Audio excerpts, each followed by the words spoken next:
I do get this question a lot. Nana, how do I discover my purpose?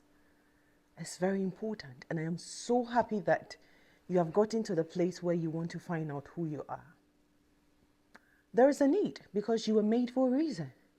But there is no way that we can understand purpose unless we understand the Creator Himself. I will tell you this, I'm 100% convinced, and I'm so sure that without God, you won't know who you are. He did it with me. You will be empty unless you find God. So for us to talk about purpose, then we need to go into the Creator. In the book of Genesis, chapter 1, chapter 2, and chapter 3, this part of the Bible is so important because it literally tells us the God we serve, who He is, His mindset.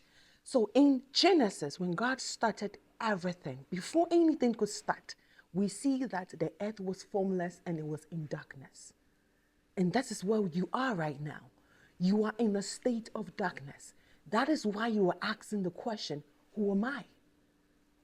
What did God do? God brought in light. And when He saw that light was there, He said it was good. The Bible makes us understand that light is Jesus. In the book of John, we see that the Bible tells us that Jesus has come into the world as light. He has come to take away the sin of man. Also, He has come that we will know ourselves and understand God. What does light do? When light comes into anything, it brings clarity. That is why it's so important to know God and walk with intentionality, to understand His power and live in it. Because that is the only way you will know purpose. Now, purpose is not money.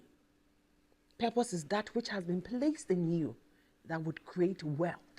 It's the value that God put in you that would help millions of people. So you see the people that you see on social media that are living a joyful life, they are wealthy, they are helping millions of people all over the world. Yes, that is purpose. They are working with intentionality. So I want to call this podcast the Purpose Podcast, where we are going to little by little discover ourselves. So today I want to tell you this. For you to know yourself and understand who you are, first thing is you have to know God. If you don't know God, find Him. Look for a Bible-believing church anywhere and seek God. And if you know Him, then there has to be a place of repentance. Go on your knees and ask God for repentance. What you're doing is you're asking the Spirit of God to come into you and take over